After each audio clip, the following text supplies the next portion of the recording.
Hello everyone and welcome, especially Xploders.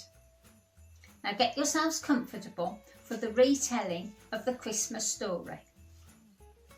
Are you ready? Then I'll begin. Long, long ago, a man called Caesar Augustus was the governor of the whole Roman Empire. This huge empire covered most of Europe, but also a country called Israel, which is where the Christmas story starts. Caesar Augustus called a census to keep tabs on all the taxes that his citizens would have to pay. Everyone had to go to the place where their family was from to register for the census. In Israel, there was a man called Joseph who had to go to the town of Bethlehem to register. He brought with him his fiancée Mary, who was pregnant. The journey from their hometown of Nazareth to Bethlehem would have been about 70 miles and taken days and days by foot. When they finally arrived in Bethlehem, it was the 25th of December, and Mary was a few hours away from having her baby. And as we all know from the Christmas carols, it was cold and snowy in Bethlehem.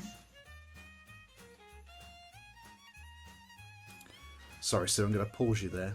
Isn't it strange that we all celebrate Christmas on the 25th of December? And as a world, we've been doing that since the 3rd century. That's nearly 2,000 years. But the Bible doesn't say what date Jesus was born on, doesn't say what year Jesus was born in. So it may have been June, may have been October, it may have been December. You know, the carols that we sing, like in the bleak midwinter, it might as well be like in the blistering sun. We don't know when Jesus was born.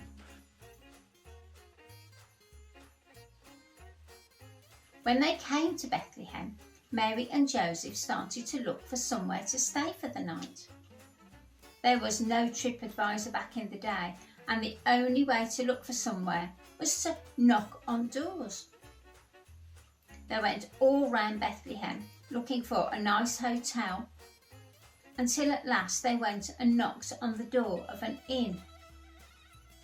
The innkeeper came out and said, "You can't stay here. There's no room at the inn." So one of the characters we often talk about when we think about the nativity is the innkeeper, the one who said, "No, sorry, no room at the inn," to Mary and Joseph. But actually, the Bible doesn't mention an innkeeper at all. Mary and Joseph would have been looking around Bethlehem for somewhere to stay. Maybe they did speak to some innkeepers, but we don't read about it in the Bible. Mary and Joseph couldn't find anywhere to stay. The whole of Bethlehem was full up with all the people that had come to register for the census. After looking and looking for somewhere to stay, they eventually found a stable which was full of animals. Mary soon gave birth to the baby Jesus. He was born exactly at midnight.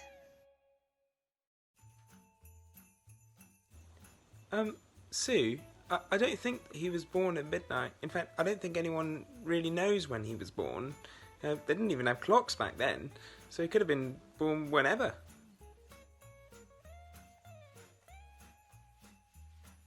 After Mary had given birth to Jesus, she wrapped him in cloths and laid him in the animals' feeding trough. Far to the east, 3 kings had seen an amazing star rise in the sky. The 3 kings knew that this star meant that a new king had been born for the Jewish people. They followed the star all the way to Israel and went to Herod's palace to ask where the royal baby was. King Herod did not know anything about a new royal baby, and he was very confused. He asked the people in his court, who told him that in days gone by, prophets had said that a new baby who would be the King of the Jews would be born in the town of Bethlehem. So the three kings set out to go and meet Jesus, bringing gifts with them of gold, frankincense and myrrh. 3 gifts by 3 men. Makes sense, doesn't it? But actually the Bible doesn't tell us how many kings carried those gifts. The important thing here is that there were gifts of gold, frankincense and myrrh. Near Bethlehem, out in the hills, there were some shepherds looking after their sheep at night. Suddenly the whole sky filled up with the glory of God, and angels appeared to them. The angels told the shepherds that they had amazing news. A Saviour would be born in Bethlehem, whom God had promised to send. As soon as the shepherds heard this, they wanted to go and see the baby Jesus for themselves, and they rushed down to Bethlehem to find Mary, Joseph and Jesus. Soon enough, the shepherds and the 3 wise men and all the animals crowded around the baby Jesus, all worshipping him together. So when we tend to see the nativity in pictures or on TV or in little statues that you might have at Christmas, we quite often see the wise men and the shepherds there at the same time with Mary and Joseph and the baby Jesus in the stable with all of the animals. But the Bible doesn't really read like that at all. If you think about it, the shepherds, they heard from the angels that Jesus had been born in Bethlehem on the very night that he was born, so they went there straight away. But the wise men were following a star, and it may have been several months later that they reached the place where Jesus was. And in fact, when they meet him, the Bible actually refers to him as a child instead of a little baby. So it may well be quite a long time after that the wise men saw Jesus, certainly not at the same time as the shepherds. And that's the story of how Jesus was born at Christmas. This was all prophesied about hundreds of years before he was even born. Isn't that a lovely story? That the Son of God was sent down from heaven so that we could have a nice time each year by giving each other presents, chomping on chocolate for breakfast and eating our own body weight in mince pies. Isn't that just lovely? But this isn't just a lovely story.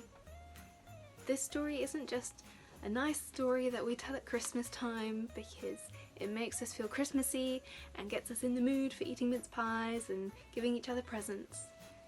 No, it's actually part of history. Baby Jesus was a real baby. And baby Jesus, just like all other babies, grew up. And he grew up to be a man, and he was a man with a plan.